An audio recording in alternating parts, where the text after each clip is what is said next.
Oke, Assalamualaikum warahmatullahi wabarakatuh. Perkenalkan, nama saya Karajasa dengan NRP 22301015. Pada kesempatan kali ini, jadi saya di sini ingin menjelaskan sedikit informasi mengenai simulasi sistem. Oke, terdiri dari dua kata. Yang pertama itu adalah simulasi dan sistem. Nah, jadi untuk simulasi itu sendiri merupakan sebuah kegiatan yang dimana kegiatan ini secara garis besar yaitu menguji coba atau mencoba sebuah alur atau sebuah hal gitu.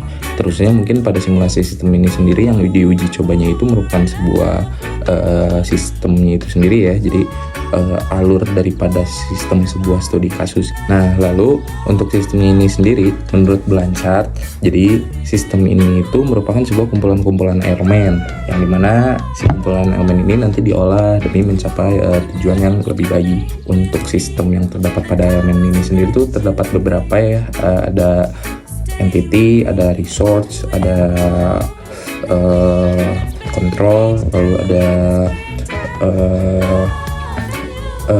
lalu juga ada variable, lalu juga ada activity, dan banyak lagi. Nah, berbicara mengenai studi kasus itu sendiri, pada kesempatan kali ini dan pada kegiatan praktikum simulasi sistem tahun akademik 2024-2025 ini, saya berkesempatan mendapatkan studi kasus mengenai parkiran mall. Yang dimana di sini saya memiliki kesempatan untuk meneliti bagaimana alur atau sistem yang terdapat pada sebuah parkiran di mall. Nah, untuk parkiran mall ini sendiri, saya memilih tempat di Cihampelas Walk. Ya. Jadi, kenapa Cihampelas Walk? Saya rasa mungkin karena memang posisinya untuk Cihampelas Walk ini cukup open space ya, atau mungkin terbuka, dan untuk lewat parkirnya ini sendiri cukup tidak rumit, namun tidak terlalu gampang juga gitu, karena kebetulan untuk lewat parkirnya ini sendiri roda 2 dan roda 4 itu sendiri terpisah. Nah, pada kegiatan kali ini saya nanti akan melakukan sebuah penelitian data atau pengambilan data, yang dimana penelitian data di sini itu nanti berupa seperti waktu kedatangan, lalu lama proses layanan, dimulai dengan dimulainya waktu pelayanan, lalu waktu selesai pelayanan, ditambah juga nanti ada pengambilan data mengenai pembayaran juga. Nah, untuk data yang diambil di sini saya mengambil 3 contoh pelayanan ya, yang dimana pelayanan ini berupa gate masuk dan keluar parkir itu sendiri. Mungkin cukup segitu aja ya intermezzonya ya. Jadi selanjutnya itu untuk menunjang simulasi sistem kali ini itu saya menggunakan beberapa software ya, cuman yang utamanya itu terdapat pada software Arena, yang mana software Arena ini merupakan sebuah software simulasi untuk mensimulasikan alur sistem itu sendiri. Jadi si software Arena ini itu dikembangkan oleh Rockwell Automation.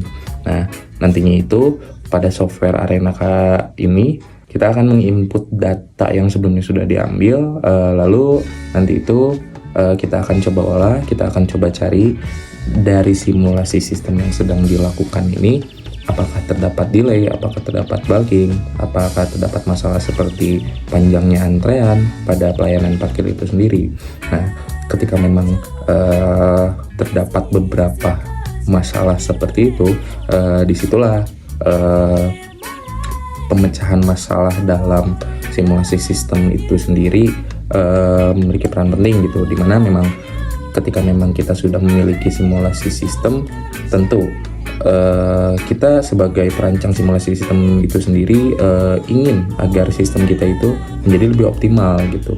Nah, maka dari itu pada proses kali itu kita menggunakan software Arena untuk menunjang keberlangsungan kegiatan ini. Nah, nantinya itu di Arena ini sendiri kita pertama-tama itu akan mencoba olah data-datanya yang berdasarkan waktu ya, karena memang data yang diambil itu berbentuk waktu kebetulan.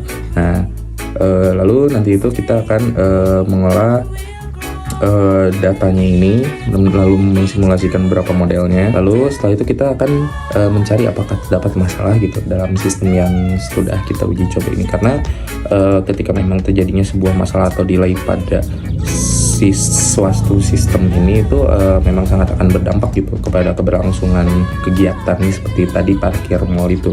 Lalu sedikit saja menyinggung perihal software Arena di sini. Jadi software Arena di sini itu mungkin untuk basic-basicnya aja yang perlu kita gunakan gitu.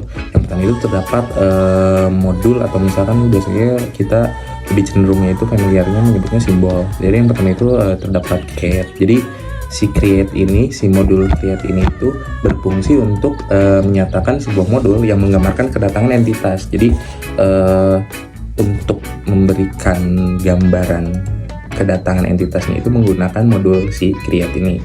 Nah, lalu yang kedua itu terdapat proses, yang dimana proses itu sendiri jadi merupakan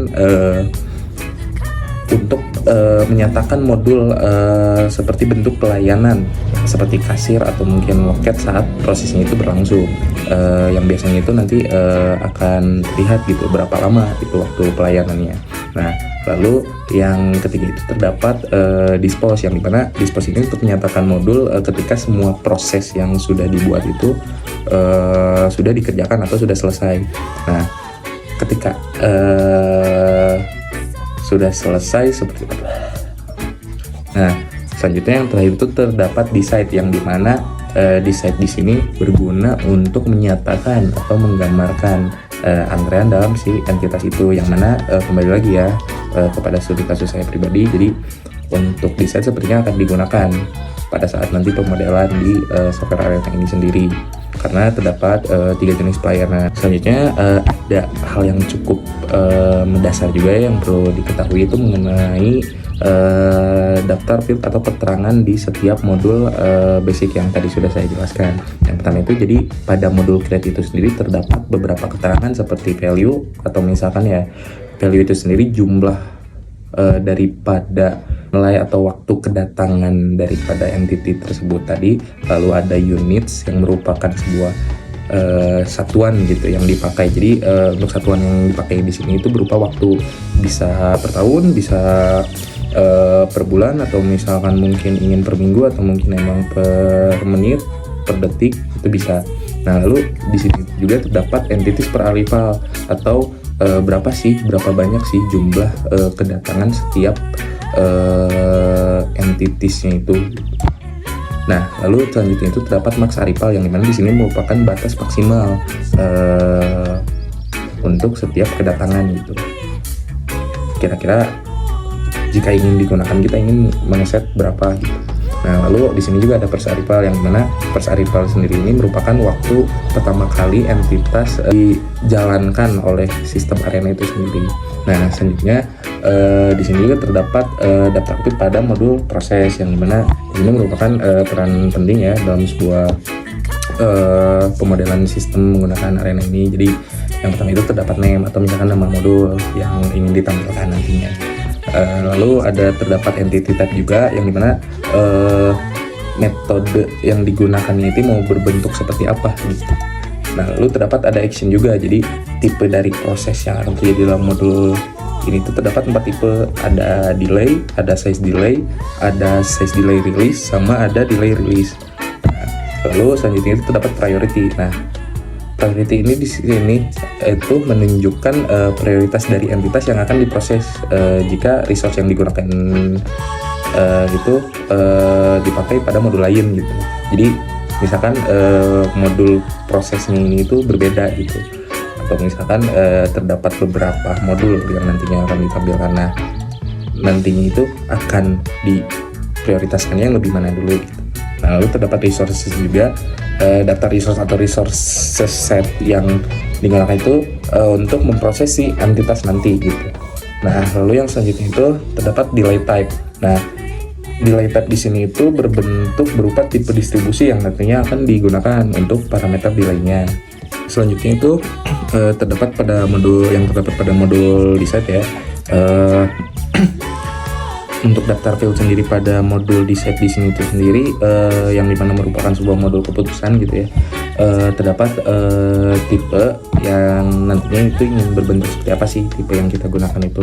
Lalu terdapat condition untuk menentukan satu atau lebih daripada kondisi untuk memisahkan setiap entitasnya.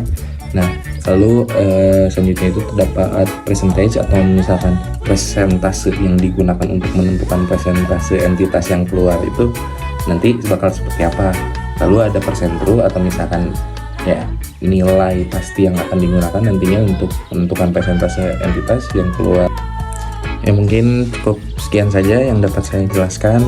Kurang lebihnya mohon maaf, dan mohon maaf juga apabila masih banyak kekurangan dalam hal penjelasan.